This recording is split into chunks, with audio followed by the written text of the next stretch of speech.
Don't you blame the movies. Movies don't create psychos. Movies make psychos more creative.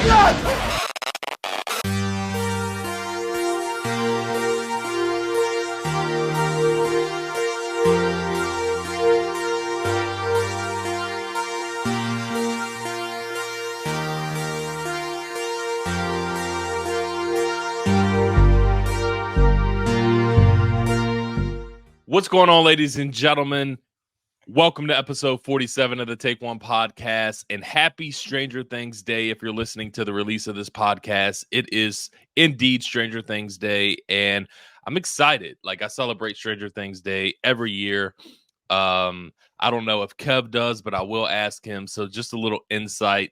I always kick back. Last year, I got a big pizza, kick back and watch episode 1 of Stranger Things through episode 4 and just chillax. This year is a little bit more busy. We got some birthdays to celebrate today, but once I get back home, we got these Scoops Ahoy, Kev. We got these Scoops Ahoy ice cream that they started selling in Walmart. We haven't tried them yet, so we're gonna kick back, relax, dim the lights to that red background that Kevin has right there. That sounds really good. And watch episode 1. But that's how I'm going to celebrate Stranger Things Day. Are you doing anything like that at all? Well, originally I wasn't, just because I'm not the biggest Stranger Things fan. But I think I'm going to have to now. Have you had the pizza from Walmart, the Stranger Things pizza? No, and I want to, because I hear it's actually pretty good, and they still sell it. Yeah. And they still sell it. So I wanted to get the pizza, but we're going to dinner for Jacqueline's mom's birthday right before then. I might still do it just to have a bite or two. Yeah. It's not a bad price. I might do it, but I heard it was good. Yeah, it's pretty good. But yeah, man, I really like this show. I love season 1. Season 2 and season 3 kind of lost me a little bit, but then season 4 just reeled me all the way back in. And so can't wait for season 5. I'm glad. It's bittersweet that they're kind of ending it, or they are ending it there, just because it's the Duffer Brothers are just so talented, and this show is just so well done on all levels. So it'll be sad to see them go, but I'm glad they're kind of leaving it on a high note. So today I'll probably watch the first season. I'm kind of feeling that now. Yeah, I get that. And I'm kind of the same way with you. Like, this is, it's no secret, it's my favorite show of all time. It's just something about the 80s. Like, I love 80s movies. So the fact that the Duffer Brothers were really able, especially really throughout every season, like season 3, I actually really enjoy. I know a lot of people don't, but the way that they were able to construct the mall and all of that to feel like the 80s. But even from day 1, it just captured me in, because there was something about that 80s feel, and just from episode 1, hanging out with your friends, riding bikes, just reminded me so much of my childhood, and it just gravitated me in towards then. And I'm kind of like you. I love every season. Season 2 is probably the one that is just kind of it has its moments. Yeah. It's still really good, but I think it is like the bottom season for me. But all 4 seasons are really great. Yeah. And then, like you, season 4 came out, and man, they just took it to a whole nother level. And I'm glad they were able to hit on it, because obviously the more the show progressed and popular it got, the more money they're granted by Netflix and able to work with. And sometimes when that happens, it kind of feels fakeish or anything like that. But credit to the Duffer Brothers, man. Season 4 was my favorite season of all the seasons. It does battle 1 a little bit, just because of that nostalgic factor of being able to watch it and the simplicity of season 1. But season 4, with everything that they had, all the money to their disposal, it never felt cheap or fake. Everything felt genuine, authentic. And there's so many great moments in season 4 that is hard to leave off our list. We are doing, obviously, you see at the bottom, we're doing a top 10 Stranger Things moments, which was pretty tough for me. The top 3 were really good, but yeah, man, real quick, just back on the seasons. I'm excited to touch on season 5 real quick. It's bittersweet being that this is my favorite show, but I really didn't want this to go into a season 7 or 8 and it's just milked down, kind of like The Walking Dead. Like, for me, if they would have stopped, for me personally, around season 5 or 6, I could have dealt with that. Like, it would have been one of the my favorite shows of all time, but it just kind of went on and it kind of milked its way down.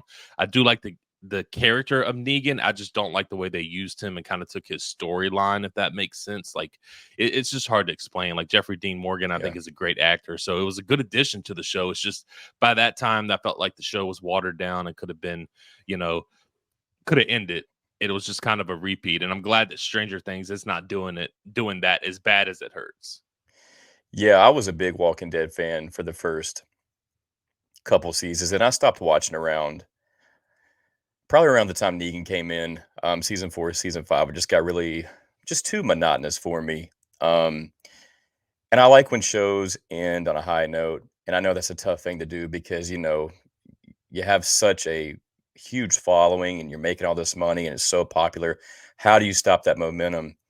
But I think Breaking Bad did it best. That's my favorite show ever. And for them to stop it, I think it was season 6, either season 6 or season 7. I'm pretty sure it's season 6. The way they did it, the way they wrapped it up was just cemented it as my favorite show of all time. And so I think the Duffer Brothers are taking note of that, or doing the exact same thing, although it's bittersweet. But, good shows don't come around often. Um, Great shows even less. And even with how widely popular Stranger Things has become, like all across the world, it's like this global phenomenon, rightfully so. Um, it's never lost its heart, and it continues to improve. And so that's just my hats off to the Duffer Brothers Yeah. for just continuing to build it. No, and I agree with you. That's a great point. It has become this global phenomenon from merchandise. I mean, we're not in the peak of any type of Stranger Things. I mean, granted, Stranger Things Day is now, but outside of that, there's no big news kind of Yeah. coming out there. I mean, we might get something today, which I hope Duffer Brothers says something exciting is coming. So we'll That'd be see. cool. I've been kind of seeing some set stuff and designs on X or Twitter or whatever. But yeah, man, I lost my train of thought. I lost my damn train of thought. Are So they? Do you know if they're? I guess they're not filming yet I don't know. Like usually, like I don't know because the if whole Hollywood strike. yeah, I And don't think they are either. But I keep seeing updates of like, Mhm. you've been to downtown Hawkins, correct? Mhm. Like a lot of that has changed as far as like where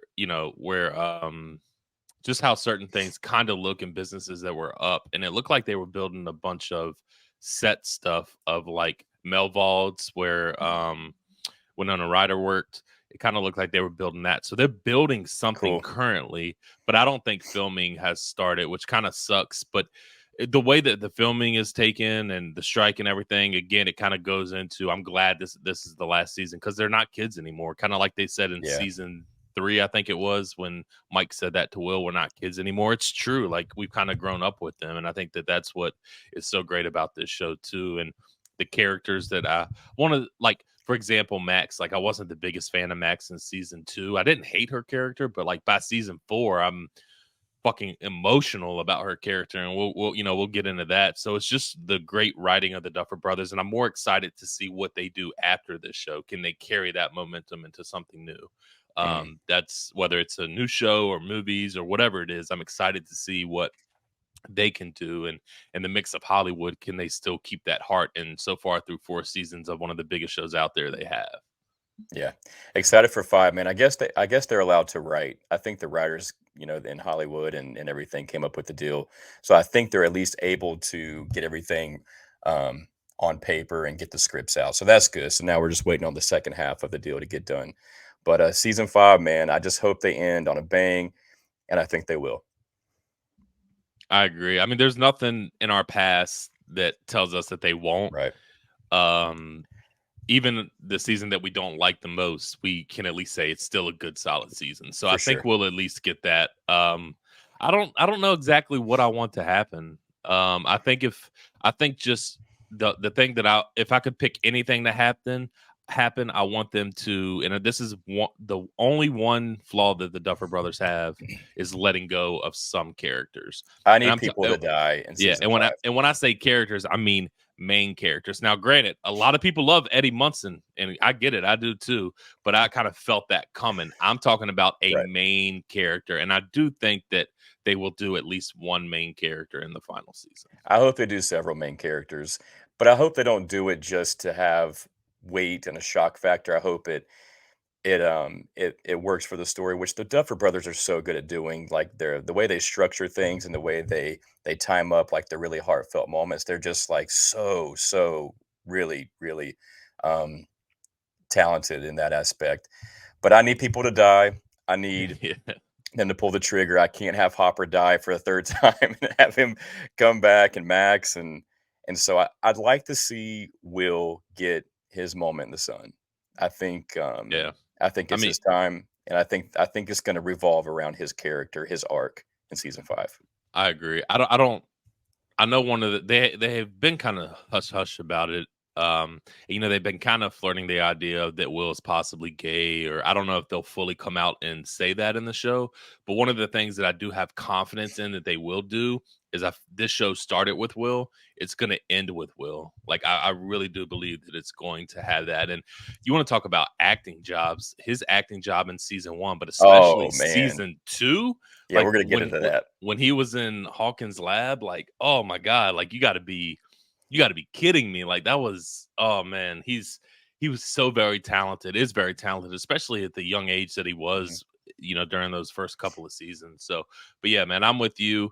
Um, I want it to be pure and accurate, and I think it will. So, really looking forward to that. Yeah, he's the most talented actor in the show to me. Like I know Millie Bobby Brown gets all the glory, rightfully so. I mean, everybody's so talented, but like Noah Schnapp just brings it, and I can't wait to talk about some stuff in season 2. But he's the outcast of the show, and how do you not root for somebody like that? So I think they're going to come full circle with his character. Like it started off with him in season 1, and it's going to end with him in season 5. That's what I think. Good prediction, man. I'm excited. I'm Me too. excited. I'm ready. I'm I'm ready excited, man. for I'm it. ready to do this. This is Let's fun. do it. Let's go ahead and jump into our top 10 Stranger Things moments. If you've previewed any type of list that we've done, we're going to go 10, 10, 9, 9, all the way down to 1. Kevin, you are the guest, so I am going to let you go first, though. All right, At, man. at This was number 10. tough, dude. Top tens are so tough because it feels like your character is on the line. It's like people are judging you so hard. Am I going to get the 10 best moments right? There's no going back, man. So number 10, I'm starting from the beginning, the vanishing of Will Byers from season 1. Um, what a hook! What a way to like have one of the best pilots of all time. And within the span of 8 minutes, it establishes really likable characters, a scary monster, and an interesting mystery that takes an entire season to solve. And I love that, Will does everything right. He crashes his bike, he comes across this monster that's terrifying. He gets home, he tries to get to his family. They're not there. He locks the doors, tries to call the police, phone's not working. So, like, the last thing he can do is go get a shotgun from the shed. And the way that scene's lit, the way the composition is just so eerie and really well done. And then he's in the shed and you get the light bulb flickering and then he's gone. It's like I am locked in for this show. So that's my number 10. That's a good one, dude. Number 10 for me is going to be the van flip from season 1. Yeah. I think up until that point, we kind of knew 11 was special. But in that moment, when she was in danger, when her new friends were in danger, we saw her, kick it into high gear mode. Mhm. And I remember seeing that first van flip. It's kind of like she shocked herself in a sense. And I was just like, wow, like that was our first big taste of how strong 11 is and how strong her powers can be. Before it was just a door slam or a twist of the door. Like this was a very big moment for 11 with the van flip. So for me, it's the van flip. It's iconic. It's such a great shot. I'm It's gonna go clean. with the van flip in season 1 for Yeah, number 10. very, very iconic. And you've been to that spot in Atlanta, haven't you? It's a cool Yeah, spot. yeah. Both starting off with season 1, man. I love it. I love it. Well, let's continue with season 1. Number 9 for me is the moment that we all fell in love with Steve Harrington. He's my favorite character in the whole show, man. Steve, He's mine too. Yeah. it's the moment where he goes over to the buyer's house to like apologize to Jonathan, like which is so rad. And before he does that, he's at the theater, he's cleaning up all the graffiti, and so um, he gets there and Nancy and Jonathan got the house board up there. He's like, "What is going on?" And he's about to leave, and they're like, "You got to get out of here." And he's about to go, and the lights start flickering. And instead of leaving, he goes back in and he fights the Demogorgon. He does the bat flip, and Hell um, yeah. they bond together. And it's the moment where I was like, okay, Steve's cool. And I love that the Duffer Brothers originally were going to kill off Steve in season 1, but they saw something in Joe Keery's performance that they were like, let's hold on to him for a little bit. And I'm so glad they did, because Steve, Me too, dude. maternal Steve, babysitter Steve is the man. He is the Me best. too. For some reason, I feel like he may be one to go, man. Like, there was so many moments in season 4 where I was like, it might be him or Nancy. Like, I thought they were definitely going to do one of the older characters, and I don't know, man, but that's a good one. I love me some Steve Harrington, man. What a great moment. He's so the many best. great moments with him, man. Number 10 for me, or number 9 for me, we're still sticking with season 1, and I'm going to go when Mike and Dustin are in trouble at the quarry, and Elle walks up. Just the music that that Stranger Things. Yes, and Elle walks up with her head down, and like she snaps the bully's arm, and she just says "Go," and I'm like, "Oh man, that's our friend, and she's crazy." Oh man, such a great moment. Another moment where I was like, "Wow, 11 can have an evil side to her when it comes to protecting her friends and the people that she owns." And not only that, the fact that I was like, what the hell is going on when Mike jumped off and he was just floating? I obviously knew it was probably 11, but with the fact she had been through what she had been through and she had came back to them, I thought was just such a cool moment. And then obviously you get the iconic scene of those 3 hugging on top of the quarry, and like the camera just pans back out. And that's just such a great moment for me. I just coming up with this list, I'm just like, man, like I watched videos, I was like, and then I also sat back and I was like, what moments in the show was I very emotional, or what moments was like, hell yes, that is such badass, and it had to make the list, dude. Yeah, it's hard not to pick like the most like crescendo moments, like the finales. And so I tried to put, I mean, there's a lot of those in here, but there's also like little moments that I just love about the show. But that moment's great, man. The music in that scene's so epic. Yes, dude. And we actually, I want to say that same music we don't hear, that same exact song we don't hear until another moment that is on my list in season 4, and I can't wait to talk about the that. superhero landing. Yeah, I know which moment that is. Number 8, we're gonna go to season 3, and it's the moment that made millions of people all across the world smile. It's the moment where Dusty Bun and Susie have their never-ending story. You did it. You added to it. I was wondering if you I did it. That moment is so funny. It's the best moment in season 3 for me. Like Not now, Dusty Bun. Everyone's about to die, and Dustin puts his dignity. He sacrifices his dignity to save the world, and just like everyone's about to die, and they're just singing. And it like the best shot is in the car, and you get that shot where his face in the back window, and you just hear them singing over the walkie-talkies, and the mind flayers like stomping, coming after him, and they're just like, "What are they doing?" And then I love the shot of Hopper when he hears them singing, and he just kind of like, oh my God. Like you can just tell he's like, I got to stop working with children. Everything about that scene is just so funny. Oh man, what a great scene. A good one, dude. That's a good one. I was wondering if I was thinking about it. It did not make my list, but I'm glad you put it on Dusty there. Bun. Yeah, dude. Yes. Number 9 for me is going to be the in season 2, the ending, the snowball dance. So many different things about that scene in that last act that I like. And I have to kick it off with, there's several things I want to talk about, but I have to kick it off with Steve dropping Dustin off at the dance. Like, again, like you see that bromance, you see that big brother that Steve is to Dustin. He's like, you look great. You're gonna walk in there, feel like $1,000,000. Like, oh man, such He's a got great his hair. scene. He got his hair looking good. The Farrah Fawcett puffs going Farrah on. Fawcett. Yep. Yeah. Yep. It's And so then great. and then Dustin does the "Grrr," and he's like, yeah, don't do that. I can't do it, so I'm gonna do it again. "Grrr." He's like, yeah, don't do that. Don't do that. He does I it think the it's- whole season too. he I'm does. glad he stopped. And it's funny because every time he does it, somebody's like, yeah, No. yeah, don't do it. And then obviously before Steve pulls off, he gets that glance at Nancy, and Oh man. yeah, so heartbreaking. And you know he's going home just to do absolutely nothing and be sad. Poor Steve. And I love, again, continuing on with this whole moment, snowball moment. One, I love the 80s feel to it, obviously. The way that the decorations were done, I thought was phenomenal.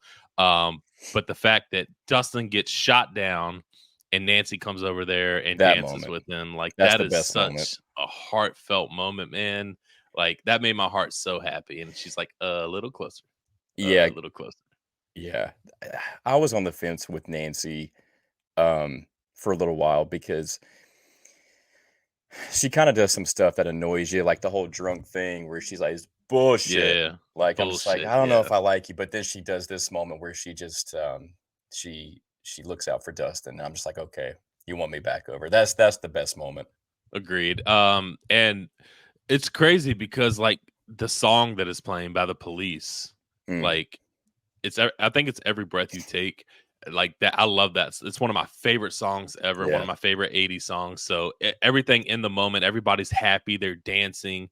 Like I just love that snowball moment from everything that I talked about. And then obviously you get that shot at the end going out of the school, and then that flip into the upside down again. And you're like, wow, this isn't over. This isn't over. So for me, I have to go. I know I was long-winded with that, but there's so many great moments at the snowball dance that I had to talk about. And I didn't even bring up Hopper and Winona's Joyce. Joyce's conversation outside. I thought that was touching as well. So, and the fact when Elle walks in, Mike's all sad. Like there's so many just great moments. It's just a really it's a really sweet ending. Really sweet. Yeah. Then it ends on a cool cliffhanger. That's a good one. Where we at? Number 7. So this isn't like one particular moment in season 2. It's kind of just like little moments that encompasses the act that happens. It's when Hopper adopts 11. You know, everything. Like both characters have such troubled pasts, and they just feel like they are kind of meant for each other in a sense. And Hopper is like the only person that's still kind of like having hope that she's still out there. I mean, Mike is too, but Hopper's like actively trying to see if she's still out there by leaving Egos out in the woods, and he finds her. And I love that the very first, I think it's the very first episode of season 2, Hopper gets to his cabin, and he's talking to somebody. You're not really sure who it is, and like it's a really cozy setting. Dinner's prepared. He goes to sit down, and then it shows 11, and she comes and sits with him. I just love that dinner scene. I think it's really charming and sweet, and it just feels right. And I love all the moments of them like bonding together, getting the cabin cleaned up. We are not stupid, and we don't do stupid things, or whatever that is. And the don't mess around with Jim moment where he's playing the record for 11. Oh yeah, he starts dancing. I just love everything about those two characters. Yeah, it's a great relationship for sure. And it's not on my list, and I thought about putting it on the list, but I think one of the best acting scenes that we get, especially between those two, is when they argue. Like it is such an intense, great moment. Like it's like, holy shit, they're going at each other's neck. Because Hopper, he's never, he's kind of bitter at that moment still in his life, and he's trying to be that great person that he still has in his heart, but he felt like he hasn't been in years. And like the evolution of Hopper's character in general with this show just goes back to the writing. Like the fact that you can have so many different characters in a show that is this big and be able to really develop each and every single one of them to where it doesn't feel oversaturated. Oh man, I think that's one of the best things about the show. You are like Papa. I love Yeah. that. That's such a Yeah, great line. it is. Um, It is. yeah, man, they're just so great together, and Hopper is just so damaged, man. The flashbacks you get about his character in season one, why he is the way that he is, why he's so reclusive. He's got such a hard external shell. His arc, like God, man, David Harbour, man, the casting all across the board is great, but David Harbour really is the anchor of this show. He's so great as Hopper. He is, dude. He is. All right, number 7 for me, is gonna be kind of a moment that you kind of got to put in perspective. Well, kind of in general, even in Mm. today's age, um, but especially in the '80s, and in a moment, it's a moment that involves a character that I was kind of annoyed with and isn't my favorite character, and that's Robin. And then with the Mm. character that I love, and that's Steve, and that's when Robin and Steve's moment in the bathroom stall, Yes. I thought was so powerful. And it like the way that Robin was, kind of afraid to come out to Steve, but she felt the comfortability with Steve, and the fact that Steve was falling in love with Robin, Yeah. spending all So that layered. time. Hmm. Yeah, and then the way that she was so scared to tell him, and his reaction to it was just so good. Like, it just goes to show how big Steve's heart is. And like, he's like, damn, he kind of got crushed in the moment because he wasn't expecting that, but two was, the hopes of him falling for this, Yeah. being with this girl he's fallen for is out the window pretty much. Um, and for him to be such a great friend in that moment, I just thought it was so strong of Robin to do Yeah. what she did, and the fact that Steve was just that friendship right there. Just go like another reason I love Steve as a character. His character is so good. I thought the writing was good. It's just a great, powerful moment in such a chaotic time in the episode. Yeah. That almost made my list. Because like you said, it's so intimate and it's so powerful and layered. And I just love that Robin trusts Steve and she knows that Steve likes him. And so she's like putting her, you know, her friendship with him, on the table, on the line. Um, Everything. And instead of Steve showing a little bit of like disappointment because of, you know, his his dreams of having someone to love him is crushed. Yeah, yeah, again, She again, again. and she tells him, he's just kind of like, that's it. Like, he's so sweet about it, and you're just like, Steve's the man. I love both of them, and their friendship like really evolves from there, and they're just so great together. Is, and I think a foreshadowing moment at the end of season 4 when Robin is when they're at the school, after everything has happened, and they're running some, people are bringing clothes and food, and Robin starts talking to the girl that she's crushing Yeah. on, and you just get that image of Steve, and he's just smiling like Yeah. he's like a big brother. He's like folding clothes and like, oh man, Steve is great, Man, the dude. Duffer Brothers are so good at that. Just even moments that aren't like so direct, just little subtle moments where you can just take a peek into like these characters, um, their humanity, their soul, their personal lives, and just like the warmth that this show emotes is just so organic and genuine. Yeah, great pick. Yeah. Yeah, and then last point on that, I love when Steve goes into his like he's kind of shocked for a minute, and then like he gets into Steve mode. He's the caring mode, and then the funny mode, and then they're singing in the bathroom stall together. And Yep, I just think, oh man, such a great moment. so great, man. I love that that's on the list. Number 6. We are stepping into season 4 territory now. And this was so tough because like every moment from season 4 is just like that needs to be in there, that needs to be in there. But this is the moment where Stranger Things grew up to me. It is the moment where Eddie sees Chrissy get killed in his trailer. Like, holy crap, what a moment. It establishes the threat of Vecna, and it really feels like the Duffer Brothers aren't messing around this season. Like, when I saw her just like levitate towards the ceiling and the way she sees everything in her dream, it just felt so Hellraiser and Nightmare on Elm Street and heavy and vicious and dark and unforgiving. And I was all about it. And so I love both those characters, Chrissy and Eddie. Like they're so charismatic, and they're both troubled, and they're just trying to help each other. And he's trying to, I guess he's trying to get her some drugs just to like help calm her down, and then then the next second she's gone, and the whole like Chrissy wake up. You got that whole thing that started there. So Yeah. that scene when I saw that in season 4, I was like, oh wow, we need to buckle up because this is going to be a hell of a season. So that had to be on the list for me.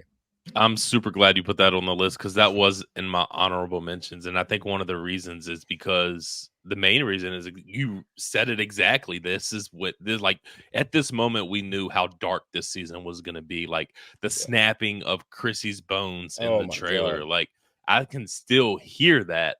And like I was like, wow, they're going to a whole different level because for the past few seasons, you have heard the cast members say by each season it gets darker and darker and darker. And to an extent it was true, but like this one took a whole nother step, especially like I don't know, it was just very dark. It was at that moment we knew where this season like was gonna go, and I was all here for What does Randy say in Scream? Eyes gouged out, fingers cut off, it. teeth knocked out. Yeah. It's like that. But yeah, like Everybody's a suspect. her eyes get sucked in the back of her brain, her jaw gets broke. It's just like, whoa. And so yeah, hell of a moment. Yeah. Good pick, dude.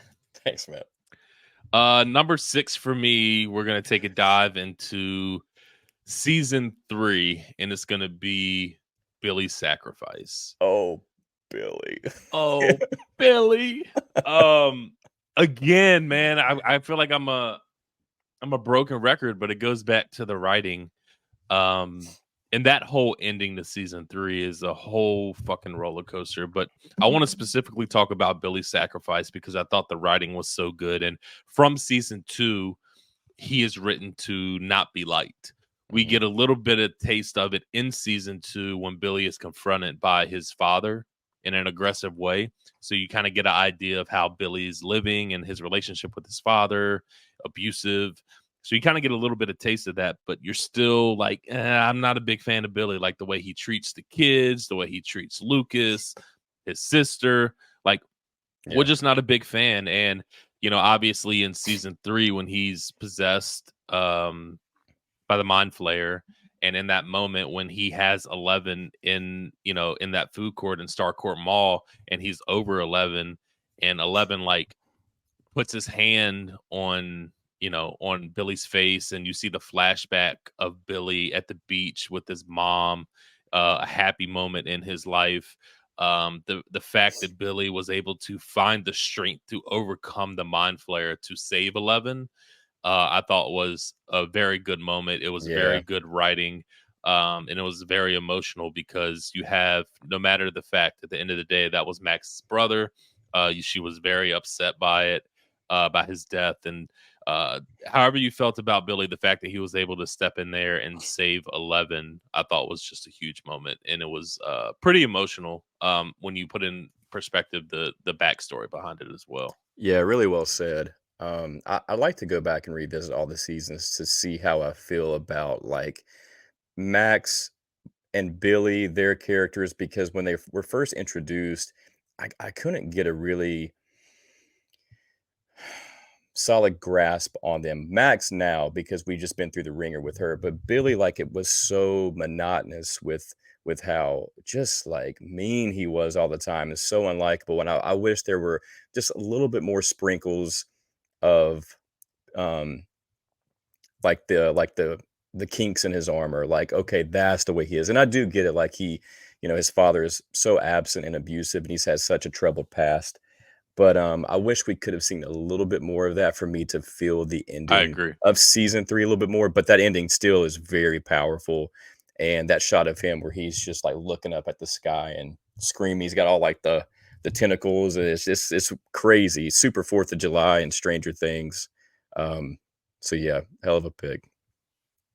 All right, man, we're in the top 5. Uh-oh. This is where things get serious. Oh man, it's getting shaky. Let's see. Okay. I I'm was gonna excited. switch these next two. Okay, number Eh, 5. Whew. Okay.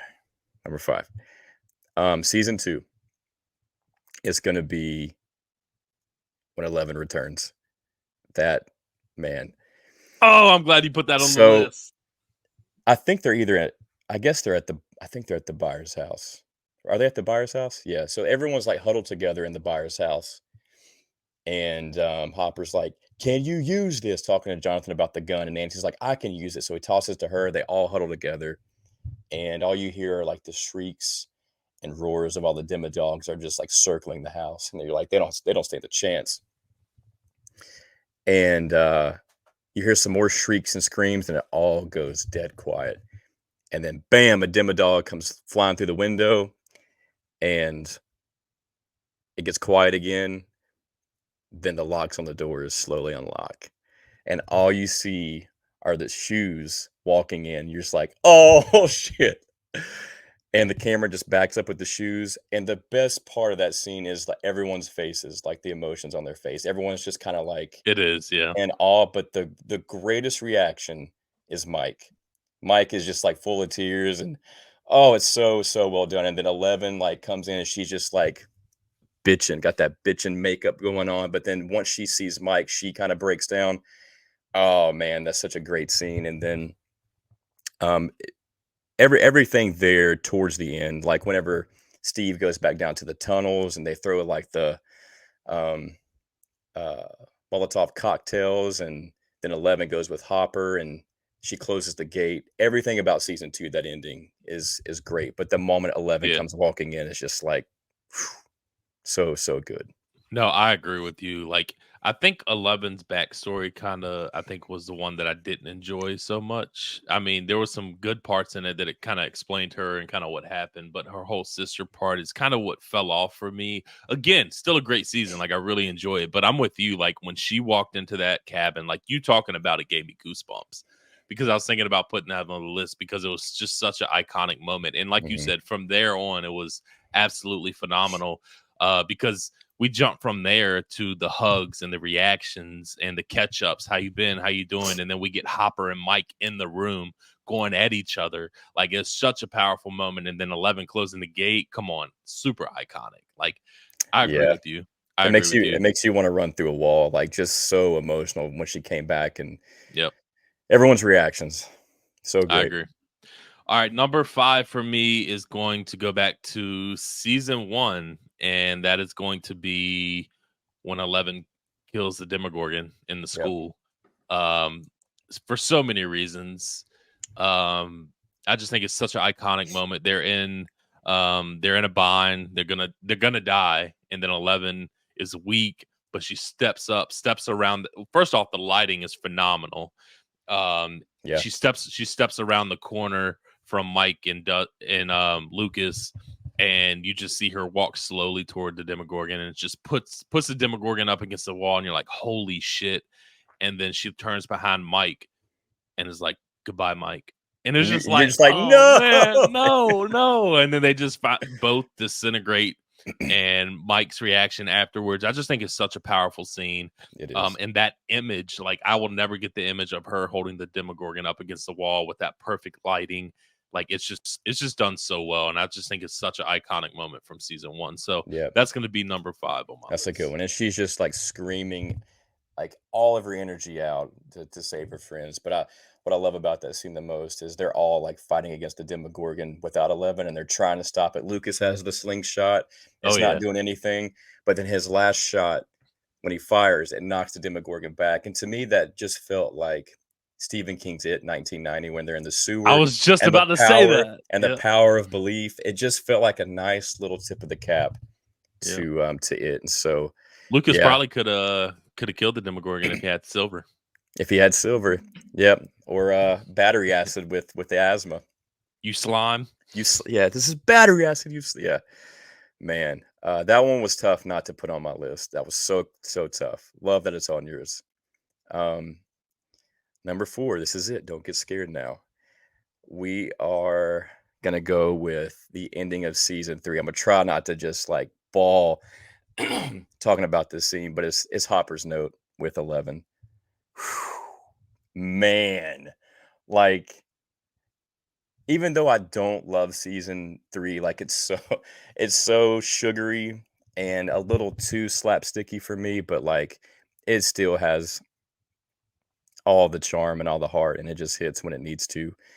But just like the writing in that scene, the way it's lit and the way David Harbour reads it is so painful and genuine. And then Millie Bobby Brown's performance, it just rips your heart, man. It shatters you. And I love the line about, I was in a dark cave for a long time, and it's just like, oh, how do you not just like, man? So that, like, I think everybody broke down on that scene, but I love the ending where he's like, but for the sake of your poor old man, keep the door open 3 inches. And everybody's like, you know, leaving Hawkins. The buyers are moving to California. Everyone's separating, and so, excuse me, it's just a really heartbreaking, bittersweet note to end that season on, and so it had to be in the top Yeah, 5. I agree, dude. And I'm gonna elaborate more because that's obviously on my list. Yeah. So, but I love Oh hearing man. I love hearing you talk about it. But we Yeah. got to move on to something before, you know. Yeah. Yeah. All right. Number 4 for me is going to be, oh man, so many great moments in season 4. But it's going to be 1 versus 11. Oh yeah. Oh, and I'm talking about 1 versus 11, not Vecna versus 11 at the end, even though that's kind of good too. But I Hmm. feel like they're saving that for a good one. Um, yeah, 1 versus 11, dude. Like that is just such an iconic scene, and I actually watched that scene right before we hopped on the podcast because obviously you see 11 as a kid at the time, and you see 1 and how powerful he is, and obviously he's going up against the kid, but this is a real reflection of how strong 11 is, right? It's just a kid. 1's grown, and it looks like he is about to start snapping Hmm. 11's bones, like the legs and feet are starting to twist, and you're like, oh, here we go. But obviously, it's fine, it ends well, but still you're in that moment, and it's just so strong. And I like when I think they come to a heads and they're facing face to face, and then all of a sudden they put their hands up together at the same time, and it's so much power that the lights are flickering. Like it's such a great lit scene, and like just the visuals of that scene is phenomenal. And then right before 11's legs are about to snap, she has a vision of when she was born with her mom, Hmm. and you see her overpowering with her head coming back down, looking at 1, and he's like, what the fuck is this? Like, what are you doing?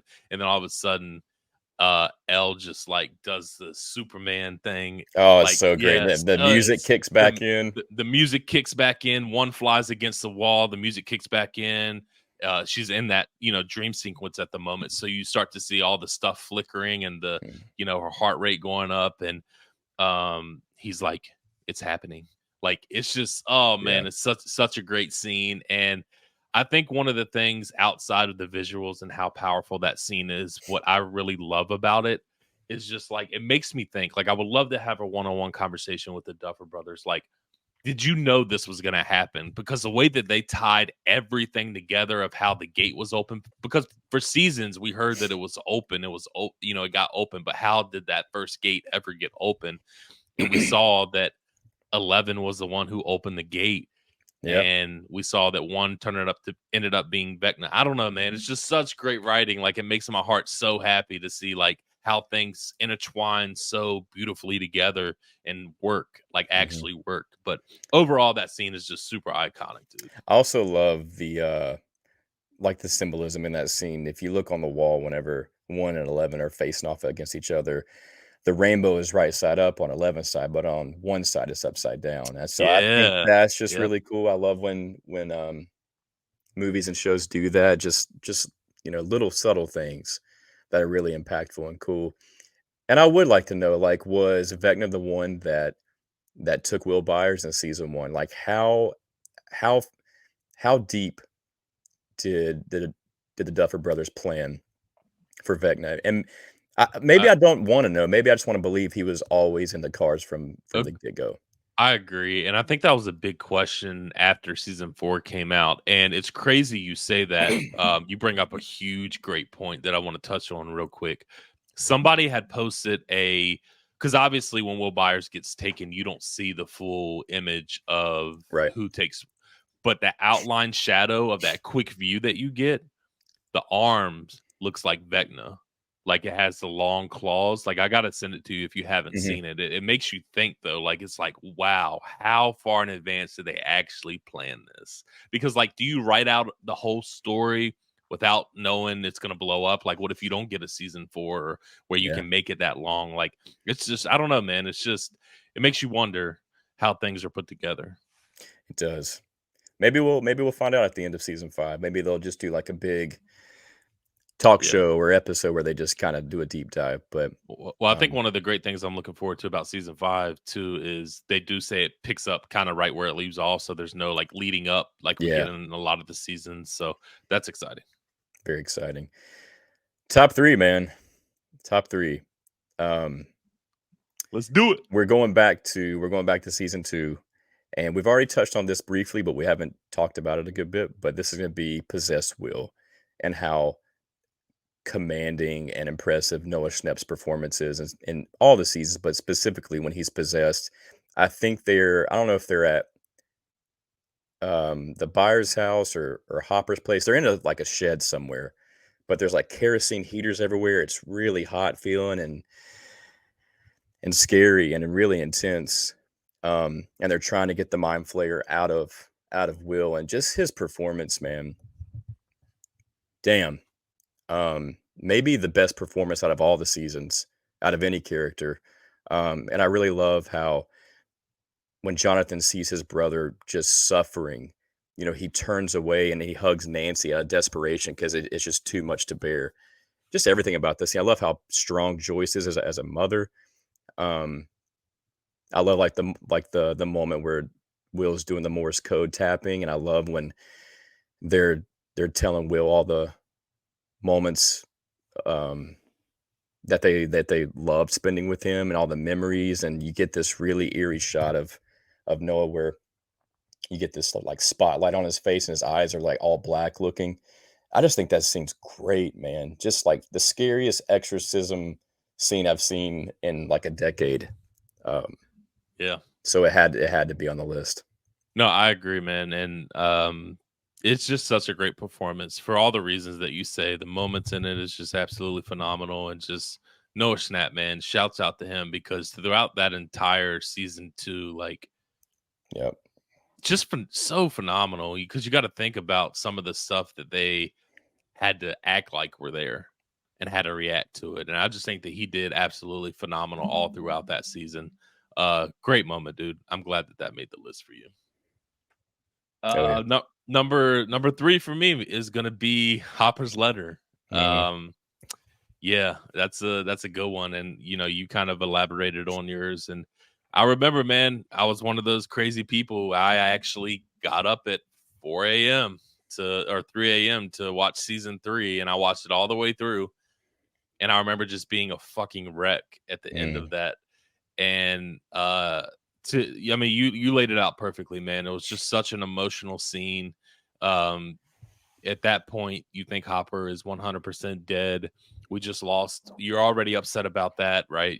We just lost one of the best characters in the show, and we talked about it earlier. His relationship with 11 and how that grew over time. Between their battles and then their love for each other, Yeah. especially right before they separate after Starcourt Mall. They have such an intimate conversation between each other, and I just thought it was so beautifully done. Um, and then, yeah, you get Hopper's letter. To your point, the writing is just so great in it. It's dark, it's lovable, it rips your heart out. It Mhm. rips your heart out. And then when he says keep the door open 3 inches, you get 11 to laugh, and then she starts just to bawl even more than what she's doing, and that song kicks in. It's just, Oh man. it rips your heart out. You And just then, yeah, Yep. and then to your point, not only are we dealing with all of that, but while he's reading the letter, we're seeing everybody separate from each other. Mm. The buyers and 11 are moving. Like, we see that separation. Um, It hurts. it hurts, and the writing just goes through, like, Hopper's just talking about life, growing up, having a kid and having to let go. Like, you don't want that to happen. And oh man, it's a good one. Yeah, it is. And that was such a vulnerable, like, challenging thing for Hopper to do, because like the whole season, he just wants to protect Elle. The one thing that's given him joy, Yep. again, that's like got him out of the cave, that's just brought light back into his life. And you can't stop your kids from growing up and getting hurt and pulling away from you. Like, it's just inevitable. So you feel that as a as a human being, and you feel Hopper's pain. But also, for me, I remembered back in season 1 where he lost his little girl, and just like the flashbacks of that scene, that's so painful. Yeah. You don't want Hopper to be hurt ever again, but I love that he embraces the hurt in that letter, where he's just like, the hurt is good. It means you're out of the cave. And like, just, yeah, the words, and Yes, it's dude. just like, God, man, what a well-written letter and scene. Yeah, I agree. All right, man. Top 2. Top 2. Buckle my we got this was tough, man, because they went back and forth. It's the culmination of everything. The ending of season 4. It's Hopper killing the Demogorgon. It's Eleven and Vecna. It's Steve, Robin, and Nancy going into the Upside Down, going into Vecna's house. Nancy doing Sarah Connor, the shotgun. What a badass. Everything with the ending of season 4 was just a gigantic emotional crescendo that delivered and was badass and powerful and emotional, all in the same breath. And then you get your heart ripped out with Lucas's performance, who was the standout to me alongside with Max this season. Like, when he's holding Max's lifeless body, and she's just like, I can't see, and he's like bawling his eyes out, Erica, help. Man, the ending of season 4 was one for the books. I couldn't just pick one moment. I agree. I will. It's very hard. But just based off of what I wrote, to your point, I mean, that whole ending is absolutely phenomenal. So perfect. But I wrote down Max and Eddie's death scenes. Mm-hmm. And just the relationship that Max formed with Eddie over season 4. And when Eddie is lying there on the ground and it was like, I didn't give up this time. I'm like, oh my God. Like, oh man. I'm like, no, you didn't. No, you didn't. And then Gaten's performance, where he's just crying and the camera pans back and you get the music. Oh God, man. Dude, it is so heart-wrenching. Eddie Munson had left us, and then Gaten, to your point, Gaten's performance is just phenomenal. And of course, that scene is followed up with Max's scene. God. Oh my God. And you want to talk about bawling your eyes out?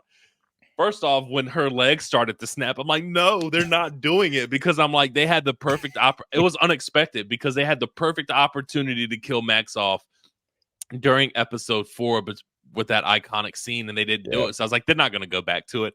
And then they snapped her fucking legs and arms, and I'm like, oh my God, you got to be kidding me. And then like, oh man, and like when her eyes are blinked over and she's like, I can't see anything, like you said. Oh, man. Lucas is just bawling his eyes out, and then he's like, Max. Oh, and like, dude. oh man. I was so exhausted after season 4. Like, me too. Sheesh, oh man. My God. It is a lot. Yeah. It's just, oh God, it was so heart-wrenching, but so great television, man. Oh my God. It's top tier great filmmaking. cinema. Top tier filmmaking. Like, I love going back to like when Hopper kills the Demogorgon, and then Nancy steps up in slow-mo in that attic and she starts shooting with the music running up that hill. God, yeah, buddy. Man. Yeah, buddy. So iconic. And she was such a badass with that. Like, her whole what arm shaking when she cocks it back again. I'm like, what a badass. So badass. Yep. Our number one, dude. We know what it is. We know what it is. It's crazy though because we didn't share our list, obviously, and we have the same 1 and 2. That's I cool. knew, yeah, that is cool. I knew they were going to be on the list together. I just didn't know if we were going to have them at the same numbers. Yeah, And these were the obviously, first two I wrote down once we started making the list the other day. same. My top 3 were pretty easy. And then after that, it got really, really difficult. But yeah, Dear Billy, number 1. Dear Billy, man. Who's shocked? Who's shocked? Yeah. I mean, it's the best moment. It's the best moment out of all 4 seasons, and it will be probably the best moment out of all 5 seasons. They just do a really great job of letting you bond with the character of Max. Because like going back to season 2, you're kind of just like, I don't really know if I'm vibing with this character. But the more you spend time with her, you get to know her, you see why she is the way she is, why she's so guarded and abrasive. You just root for her. And then I love the scene before Dear Billy where she's like kind of saying goodbye to her mom, but not saying goodbye. And she just holds her. That's great. I love when she writes the letters to everybody and just tells them how much Yeah. she cares about them. It's just so personal and it's patient and you feel the dread coming. And then you get that really beautiful moment where she's in the cemetery reading her letter to Billy. And shout out to Sean Levy for directing this episode because he crushed it. It is up there with Breaking Bad's Ozymandias as my favorite episode in television ever. Dude, I'm not kidding, man. I was weeping this episode. Like Me I too, was dude. a wreck. Yeah.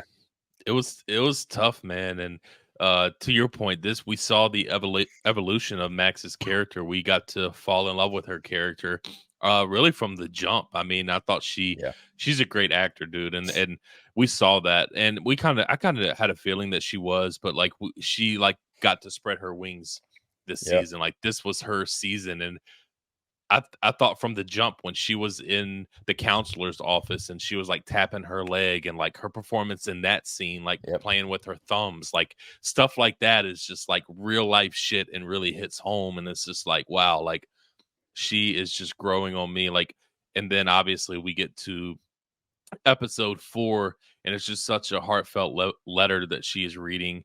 And to credit to the Duffer Brothers and to Sean Levy, because after that heartfelt moment, the clouds get darker and we get that dark moment.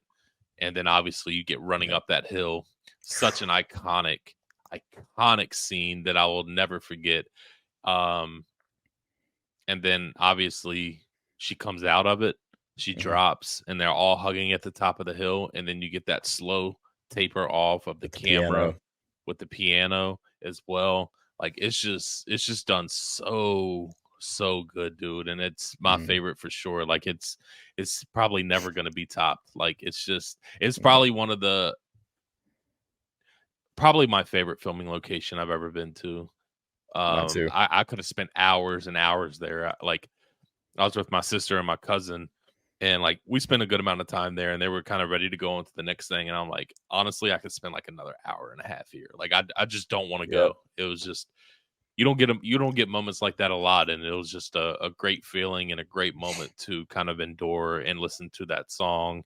And it kind of puts you in that place. So it's the most powerful scene I've seen in all of film in years. And when I think about it, it's still like just hits, man. I love the shot where she's in the upside down and Vecna's got a hold of her and she just sees like the little portal of her friends trying to get her to come back. And that scene is such a metaphor for like, depression, anything that's awful that's happening to you. But she leans on the memories of her friends and the people that love her to pull her out of it. And the moment where she's like, I'm still here. I'm still here. Just that hit. That hit. That I'm still here. I'm still here. And then she tells Vecna, you're not really here. Oh, but I am, Max. I am. And she just fights back. Yeah. And she gets out of there. It's just so powerful. Because even when she got away, I was like, I don't think she's gonna make it. Like Oh man, Everything's and like, crashing down. Vecna's like he's this close to getting her. yep, and Vecna's like, wow, that's like Vecna's first encounter where he didn't get anybody, and he's like, wow, okay, Yeah, kind of see the shock. So the we power of did it, dude. friendship and love, man. We did it. We did it. Our top 10 Stranger Things moments. Do you have any honorable mentions that you want to talk about? I do. So you are like Papa. That almost made the list. Yeah. Just that line is is so funny to me. 11 with the bullies in season 1 on the Nice. quarry. That was almost in the list. The van flip, season 1's ending, the entire Demogorgon fight in season 4. Yeah, Like, I agree. whoa, what a great scene. Season 4, the scene with Jonathan and Will where they're at the pizza place and it's just them two. And like the only person that could get Will to kind of open up and feel loved, it had to be Jonathan. Jonathan just embraced him. He's just like, there's nothing that would ever change how much I love you. Like that scene was really, really strong. Steve faces Billy. I love that Steve is like protecting the kids. He gets Yeah, his ass he handed does. to him. Poor He gets Steve. his crap kicked in. Steve and Dustin at the snowball in the car, like their little moment. Really Yeah. sweet. Billy and I know I got a lot. I'm almost done. No, you're good, man. Billy and Mrs. Wheeler. I just love that scene at the pool. Like it's so steamy and Bill, like the dialogue is just oh man, the chemistry is just great. Favors the breaststroke. I'm trying to remember what all he says, man. That scene is great. It's so What about good. like 9 o'clock tonight? I'm Yeah. a good trader. Nancy dances with Dustin. And then the last one is the shootout at the buyer's house in season 4, like action packed. That's so crazy. I remember I watched behind the scenes stuff on YouTube about that. They had to shoot that in all in one sequence. Yeah. And that's crazy. That one take, the way they executed everyone's emotions, just awesome. Great filmmaking. Good list, dude. Very good list. A couple from me when Elle closes the gate in season 2. I thought that was just such an iconic moment. The red lighting, obviously, on her face, with her eyeliner dripping down her face, levitating with Hopper right there as well. Like I just thought that was so good. The Starcourt battle, I thought, was done really well when 11 is in trouble, or when they're throwing fireworks off of the top of the second floor of the mall. I thought was really good. In season 3 as well, in the mall right before that, when the Russians show up and they have them, Dustin and them pinned, and then all of a sudden you see the car just knock them all out. Like the car takes them all out. And then obviously Dustin comes down like, what the hell happened? And then he looks up and he sees all his friends kind of emerge on the railing. I thought was such a cool moment. Chrissy's death, we talked about that.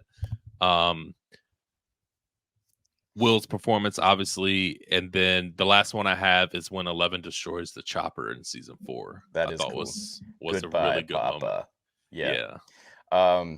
Great moments. I got to throw 2 more out there real quick, and they're both Steve Harrington moments because we can't have enough of those. I love it. I love in season 4. It's just a really simple scene. It's between him and Robin, where they're driving to school, and he's like, "I like boobies. You like boobies. Vicky likes boobies. Yeah, boobies." Like that's really funny. That's a good one. And then the moment he wins a fight in season 3, and Dustin's reaction, like, "Dude, you want to fight?" It's that's so finally. And one Steve Harrington moment that I will throw in there is when him and Dustin in season 1 are walking down the train tracks. I thought that was a really good moment as well. So a lot of good ones, dude. A lot of good stuff. This was fun, man. This was fun to go back down Stranger Things memory lane, man. Yeah. Hopefully we get something good today, news wise, for Stranger Things. We deserve it. Be on the lookout. Everything's been very quiet like the past couple of years since season 4 has come out. Usually when like for every season they have a table read, and Stranger Things will put together like a little video that they're at the table read, and they haven't done anything. And I know probably a lot of that has to do with the strike, but hopefully we'll get some remnants of news. The thing is, though, when news drops, they drop quick, because I remember for season 4, the posters drop every hour. There was like 9 o'clock, one poster drop, 10 o'clock, one poster drop. And then like, I think around noon or 1, that's when the Duffers put out the letter saying that season 5 was going to be the last one. And then like 2 hours later, we got the release date for part 1 and part 2. So I don't know if that'll happen this time around or what, but I just know when news starts to flow, it could flow quick. So yeah, we'll I hope see. we get something today, man. It's exciting. I hope so. Well, this was fun, dude. I appreciate Very you fun, man. Spending your day with me, hopping back on. It hasn't been long. I just saw you a couple days ago on the Yeah. pod. So, anything else you want to say before we hop off of here, man? I was trying to think of a quote from Stranger Things to leave it on, but I think that's it, man. Again, I always appreciate you having me on, and you know, this show's up there with Breaking Bad, Oh yeah, dude. The What a show. Office, Breaking Bad, The Office, Game of Thrones, Succession. It's like right in that top 5. So I think this show is really special, and we should just champion it, because great shows are so rare. And I'm glad it resonates with us. I'm glad we have it. Hell yeah, dude. Me too. All right, everybody. That's going to wrap up episode 47 of the Take One podcast. We hope you enjoyed it. We hope you get everything out of this episode, everything out of Stranger Things Day. And we hope you have a great Stranger Things Day as well. Hope you're celebrating like us. And as always, keep the door open 3 inches. Over and out. That was good.